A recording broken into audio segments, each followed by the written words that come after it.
Okay, thank you very much today. From what I hear, you've heard a lot of interesting things today about the general principles about innovation and how we can use some basic principles in innovation to accomplish our goals. And what I'd like to do today is talk to you about some of the key trends and very specific things that we're seeing in IBM around innovation. And those themes are quite concrete, not very general, but they very much focus on the kinds of markets that we see opening up. And so I want to tell you a little bit about growth markets, how we define growth markets and why we've shifted a lot of our trends to growth markets, and also about a huge change in IBM. IBM has undergone a huge change over the last 10 years, and I'd like to explain to you how we're adopting a very open model of innovation and encourage a partnership with you as we undergo that change. So, first of all, on growth markets, many of you are very familiar with the amazing numbers and the huge changes that are being undergone in countries like China. And I can tell you, in IBM, we have reorganized our approach to markets. We have formed a growth markets unit, which consists of all the countries outside of Western Europe, North America, and Japan. That leaves us with 149 countries. And we now run those 149 countries out of our headquarters in Shanghai. I recently moved to Shanghai, so I could be part of that. And we're finding amazing things. Just a couple of those are shown on the charts here. You know a lot about China, but you may not realize that $1 trillion is going to be spent in the Middle East in building basic infrastructure in the next 5 years. Africa has often been deselected by many countries as being unable to afford the kinds of things that many of us sell. But indeed, if you look at the middle class in Africa, which is often defined as having $3,000 or more to spend per year. And when you have $3,000, you can certainly afford a mobile, you can afford basic educational and health care for your children. Africa will soon have a number of people in the middle class so defined which exceeds those in India. So it's moving very, very fast. A huge amount of spend around the world. And if you look at the raw numbers in these growth countries, you see some amazing figures. 100 million people moving to the cities every year and in fact needing a mobile, needing education for their kids, basic health care. These growth countries constituting almost 6 billion of the world's population and in fact having the majority of the world's GDP growth. Now when we look at the kinds of things that we do in IBM and in information technology, it's very interesting. We see growth rates that are, we used to say 5 to 2, with the more recent estimates of GDP growth that we see coming from Europe now. It's probably more like 3 to 1. And if we look at information technology and the kind of information technology markets that IBM serves, we see 8% growth in the growth markets and 3% or less growth in the major markets. But something else that's very interesting, something we've tracked for years and we used as a kind of a rule of thumb, was that we would see countries spending about 2.5% of their GDP on information technology of the kind that we and companies like us produce. In the growth markets, they're only spending about 0.7%. And so there's huge opportunity as they move very fast to build this infrastructure to spend a much greater amount. So this morning we've already talked about innovation starting in growth markets. We heard a little bit about GE's innovation. I have an example there. Remarkable results that have been achieved by defining low-cost ultrasound products in the growth markets and then bringing those innovations back to major markets. We are finding the same things. There are many other interesting examples from other industries. For example, Medtronic and the creation of a pill-size pacemaker that was not created just because of cost. It was created because of lack of infrastructure, shortage of cardiologists that could interpret the data or tune up a pacemaker. Instead, they found a way of creating a pacemaker that, instead of being inserted with a typical wiring for open heart surgery, could be inserted with a stenting procedure, which is a much smaller intervention. And rather than relying on local cardiologists who could tune up your pacemaker, they were able to connect this via your mobile phone to a cloud service which could have, in fact, the best practices, could accumulate all the data, and have a team of world-class cardiologists that could manage that data through a remote service. This was a way of dealing with a lack of infrastructure, as well as an opportunity to have a lower cost offering. Coca-Cola, the creation of $1 billion orange juice brand, a pulpy orange juice that was defined and found to be very popular in China and then rapidly spread to other markets. We find the same thing in information technology. A great example is a partnership that we have with Bharti Airtel. And the kind of thing that they would like to do, they want to move so fast that they don't have time to create and manage their own IT infrastructure. They actually outsource all of their IT to IBM, and they outsource all of their wireless technology to other companies. And by doing that, they're able to concentrate on the really important things, which is the building of their brand, customer acquisition, rapid expansion into new markets, and they're expanding into many other countries. That's a typical example of the kind of different buying behavior that we're seeing from companies in IT, and I see every day now in the growth markets. Companies don't want to be slowed down by assembling a bag of parts for information technology. They simply want to be able to get IT out of the way, and they don't want it to constrain their growth. They want to concentrate on their core competencies and grow, as opposed to being held back by the need to implement the infrastructure that other people have built by themselves. They want to buy it, they want to use it from a cloud, or they want to adopt it in some other interesting and rapid way. Many innovations are taking place like that, not just in the raw technologies that are being used and how they're being deployed, but in the buying behaviors and, in fact, the business models of the clients that are supplying those technologies. So I'd like to tell you about a few things that we've experienced in IBM, give you very concrete examples of technologies. I'm from the research organization. I run the global research labs. And as I said, we support that global model now out of the growth markets, even though we use our research labs around the world, including in our major markets, to support those innovations. So we're finding that things that we've done, the models that we've used in the past, now have to be adapted in new and interesting ways. These are the kinds of things that IBM Research has done in the past. More than 30 years ago, we invented a relational database. But more recently, we've found, with a huge surge in data, that we had to invent something called stream computing. It wasn't enough anymore to work with data at rest. It was necessary to work with a different kind of data. So much data being created from new methods of sensing. And by the way, as the growth markets, as they install infrastructure, whether it's roads or bridges or healthcare systems, they install massive sensing capability at the same time. So it's necessary not just to deal with data at rest and try to mine that, but it's necessary to deal with data in flight and make quick decisions. And we refer to that as stream computing.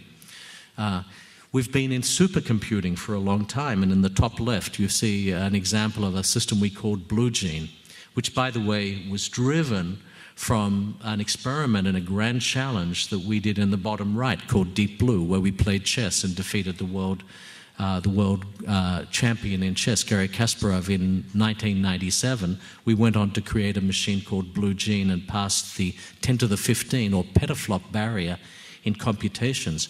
But one of the things that we've found that's most exciting about that in recent years is not the traditional applications of high-performance computing, but something like Deep Thunder, listed just below Blue Gene, which is the ability to do weather prediction in a way that's more precise than ever before, and more precise than what you see reported in the papers. Why is this needed?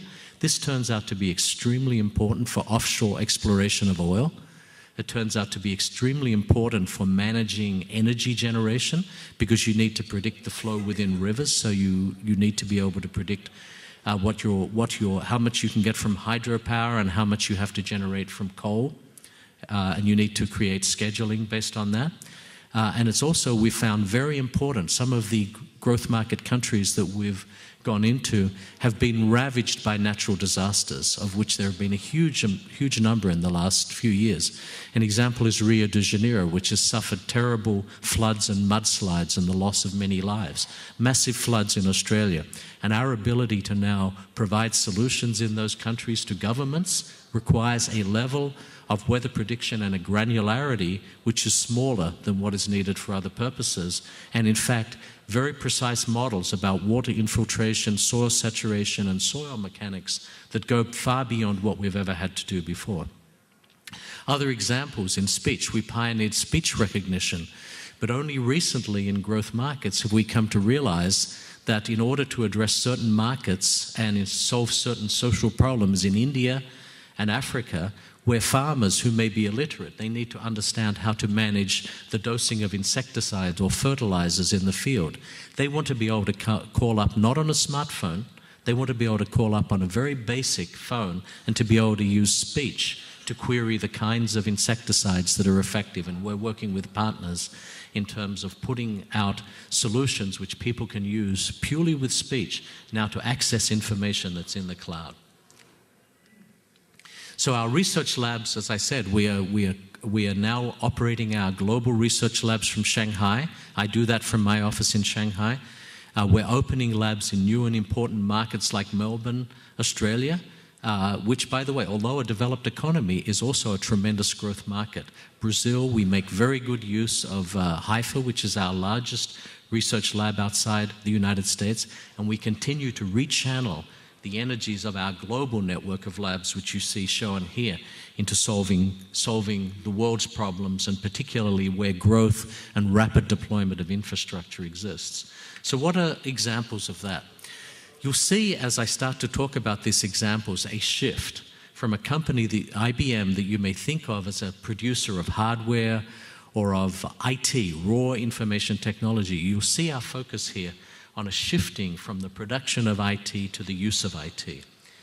For example, the technology that I talked to you about before, the moving from managing data at rest and mining a database at your leisure to accessing data in real time, has been extremely powerful, and in fact we've deployed to manage all the data coming off a censored infant, a prematurely born infant, and in fact discover the emergence of an infection, which is one of the most serious things that can happen to premature infants, to sense that hours earlier than would normally be possible in normal medical protocols. And we've been able to work with the Children's Hospital in Toronto and get much earlier interventions for infected newborn infants. We think this is just scratching the surface of the kinds of things that can be done with this real-time interpretation of data. Improving business performance, the high-performance computing that I talked to you about before, in weather prediction. It turns out, as we go deeper and deeper in deep-sea exploration of oil, and particularly as we begin to exploit the oil which lies beneath the pre-salt layer, we have to take much wider aperture recordings. And in fact, petascale, or 10 to the 15 floating point operations per second, is by no means insufficient. And our clients and our partners are already demanding exascale, which will have, in several years, 10 to the 18 floating point operations per second. And finally, on impacting society, I already talked to you about, for example, how we can use speech and communications to not just access the web through keystrokes, but talking to the web.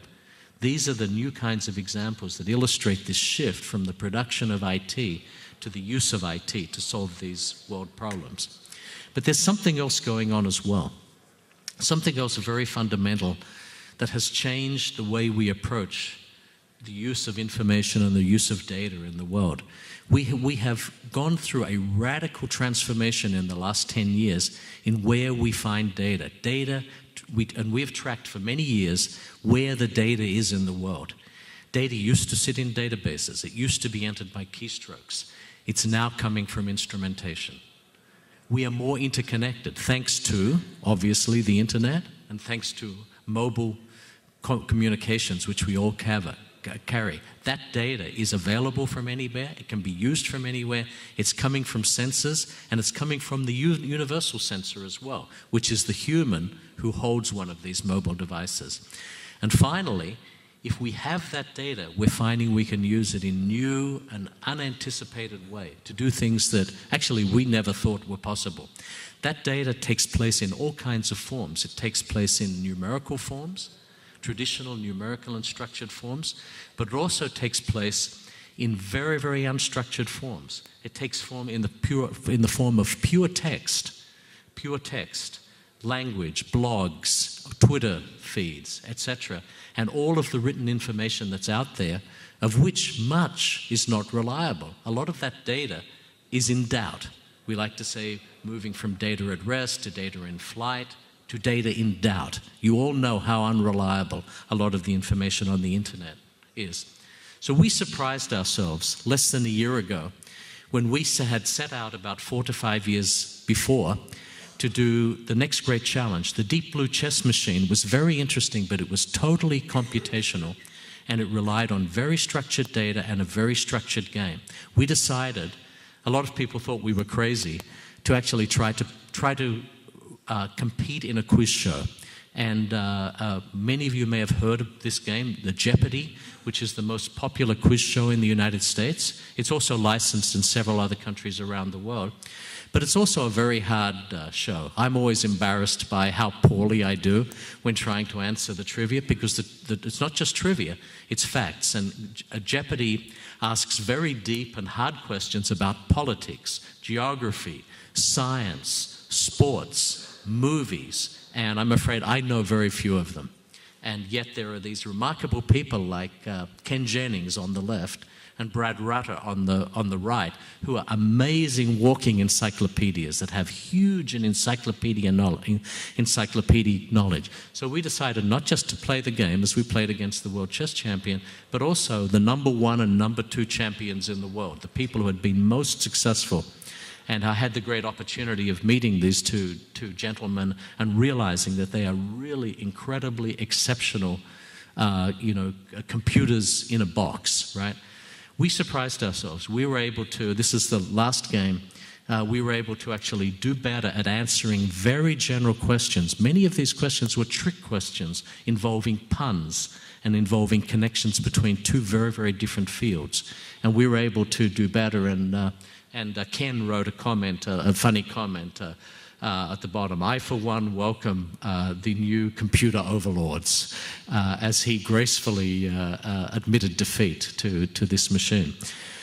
It was a remarkable experiment, and the kind of thing that's indicative of the new kinds of things that we're doing.